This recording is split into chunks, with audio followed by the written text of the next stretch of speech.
तो क्या आपने कभी पोटैटो की ये रेसिपी ट्राई की है? नहीं ट्राई की तो आज ही मेरे कहने पर ट्राई ज़रूर कीजिएगा। बहुत ही टेस्टी और सुपर क्रिस्पी ये पोटैटो फ्लावर्स बनकर तैयार होते हैं और बनाना भी निहायत आसान है। दिखने में ये जितने ही डिफ़िकल्ट और मुश्किल लग रहे हैं, बनाना उतना ही ज़्यादा ईज़ी है। बस आपने रेसिपी को बिना स्किप किए एंड तक देखना है। स्टेप बाय स्टेप गाइड करूँगी। आपने रेसिपी को स्किप नहीं करना, अदरवाइज़ आपकी रेसिपी ख़राब हो सकती है। लेकिन आपको गारंटी के साथ कह सकती हूँ, अगर आप रेसिपी को एंड तक डिटेल के साथ देखेंगे तो इंशाल्लाह आप एक ही बारी में अच्छे से सीख पाएंगे और इजीली घर पर भी ट्राई कर पाएंगे और आपकी रेसिपी बिल्कुल भी ख़राब नहीं होगी, आपकी मेहनत वेस्ट नहीं होगी और बहुत ही ज़बरदस्त और सुपर क्रिस्पी ये आप पोटैटो फ्लावर्स घर पर तैयार कर सकते हैं।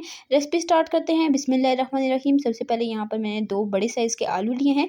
आलू के अपनी शेप का ख़ास ख्याल रखना है, ये थोड़े से लंबाई में और थोड़े से मोटे होने चाहिए। तो आलूओं को हमने अच्छे तरीके से छील लेना है। आलू अगर बिल्कुल गोल होंगे तो उससे भी आपके फ्लावर्स की शेप अच्छी नहीं आएगी और अगर बिल्कुल पतले और लंबे होंगे ना, तब भी आपके फ्लावर्स की शेप अच्छी नहीं आएगी। आपने आलू की शेप का ख्याल रखना है।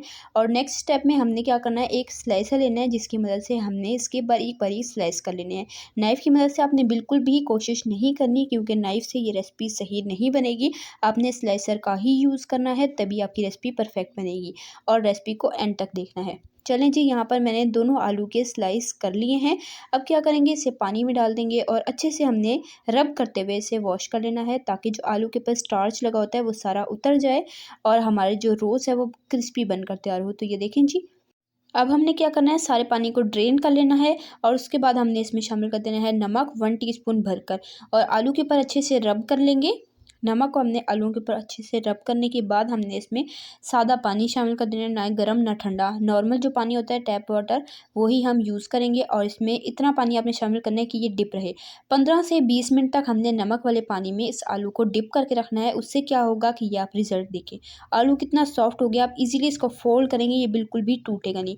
अगर आप इस तरह से इस स्टेप को स्किप कर देंगे ना, तो आपके जो रोज़ की शेप है वो भी ईज़िली नहीं बनेगी। इसलिए देखें, नमक वाले पानी में 15 मिनट मैंने सोक करके रखा। उसके बाद मैंने पानी को ड्रेन कर लिया है। अच्छे से ड्रेन करने के बाद हमने किसी कपड़े पे, किसी टॉवल पे इसको अच्छे से फैला लेना है और पंखे के नीचे इसे अच्छे से ड्राई होने देना है। इसके ऊपर पानी बिल्कुल नहीं होना चाहिए। बिल्कुल अच्छे से आप ड्राई कर लें इसे। और उसके बाद हमने इसे, मैं तकरीबन 10 से 15 मिनट पंखे के नीचे रखा था, अच्छे से फैलाकर एक-एक स्लाइस करके। और ये अच्छे से ड्राई हो चुके हैं। दोबारा से इसके हमने बोल में ट्रांसफ़र कर लेना है। उसमें शामिल कर देना है 1 टेबलस्पून भरकर कॉर्नफ्लोर और कॉर्नफ्लोर डाल के हम इसे अच्छे से आलूओं के ऊपर मिक्स कर लेंगे, ताकि सारे आलूओं के ऊपर कॉर्नफ्लोर लग जाए। तो मुझे यहाँ पर थोड़ा-सा कॉर्नफ्लोर कम लग रहा था, तो मैंने तकरीबन हाफ़ टी स्पून मज़ीद ऐड किया है। तो 1 एंड हाफ़ टेबलस्पून मैंने इसमें कॉर्नफ्लोर ऐड किया है 2 आलूओं में, बड़े साइज़ के। उसके बाद अच्छे से मिक्स करने के बाद ये देखिए जी, हम इस तरीके से इसकी शेप बना लेंगे। पहले आलू को हमने बिल्कुल बारीक रोल करना है और इसके बाद इस तरह से आप इसके ऊपर लेयर्स बाय लेयर्स लगाते जाएँ और आप बस इसको थोड़ा-सा गौर से देखेंगे ना, तो आपको पता चलेगा कि मैं ये किस तरीके से शेप बना रही हूँ।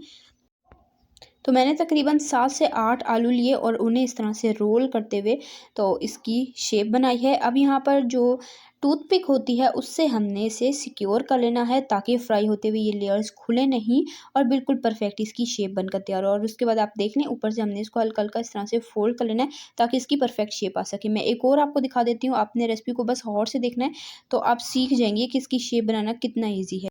आपने बस रेसिपी को स्किप नहीं करना और सेम टू सेम आप फॉलो कीजिएगा, तो इंशाल्लाह आपके भी ये क्रिस्पी और क्रंची से पोटैटो रोज़ बनकर तैयार हो जाएंगे।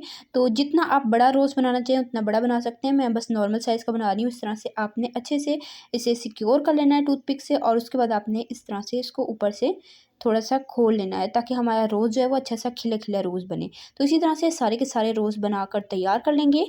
तो ये देखें जी, मैंने सारे के सारे रोज़ बनाकर तैयार कर लिए हैं और ये देखें आप, लुक कितनी अच्छी आ रही है इसकी।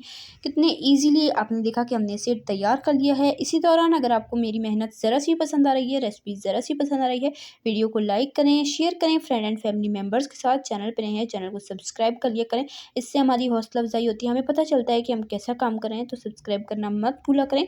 प्यारा सा कीमती सा कमेंट करके मुझे आपने ज़रूर बताना है कि आपको मेरी आज की ये मेहनत और ज़बरदस्त सी रेसिपी कैसी लगी और आप मेरे चैनल पर किस तरह की रेसिपी देखना चाहते हैं। रोज़ हमारे बनकर तैयार हो चुके हैं। अब इसे फ्राई कर लेते हैं। ऑयल को हमने अच्छे से गर्म कर लेना है और उसके बाद मीडियम टू लो फ्लेम पर हमने इसे फ्राई करना है। और अगर हाई फ्लेम होगी तो इस पर फ़ौरन से कलर आ जाएगा और ये अच्छे से क्रिस्पी नहीं होंगे और हमारे रोस्ट जो हैं वो जल जाएंगे। इसलिए आपने ऑयल को थोड़ा अच्छे से गर्म करने के बाद लो फ्लेम पर फ्राई करना है। तकरीबन 7 से 8 मिनट तक फ्राई होंगी ये, तकरीबन इतना टाइम ही लगेगा और ये परफेक्ट फ्राई हो जाएंगे। क्रिस्पी होने तक और हल्का सा गोल्डन होने तक हम इसे फ्राई करेंगे। शुरू में जब आप ऐड करेंगे तब आपने बिल्कुल भी टच नहीं करना, तकरीबन 2 मिनट लगेंगे। उसके बाद आप इसे टच कर सकते हैं और घुमाते हुए आपने अच्छा सा कलर आने तक इसे फ्राई कर लेना है। और ये देखें जो हमारे ज़बरदस्त से रोज़ फ्राई हो चुके हैं, निकाल लेंगे अच्छे तरीके से, हम इसे ठंडा कर लेंगे।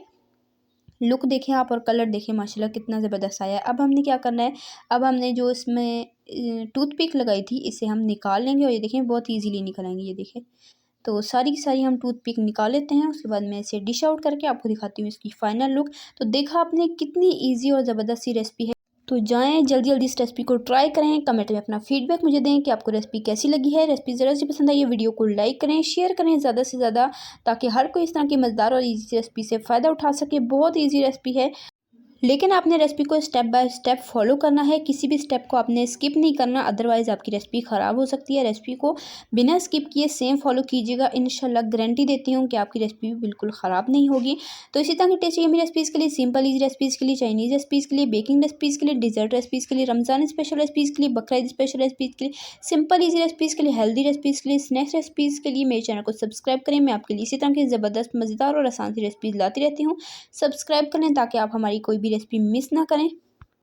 इंशाल्लाह फिर मिलेंगे नेक्स्ट मज़ेदार ज़बरदस्त और आसान सी रेसिपी के साथ। तब तक के लिए अल्लाह हाफ़िज़। अपना रखिएगा ढेर सारा ख्याल, दुआ में मुझे याद रखिएगा और मज़ेदार सी रेसिपीज़ ट्राई करते रहें, हैप्पी रहें, हेल्दी रहें। अल्लाह हाफ़िज़।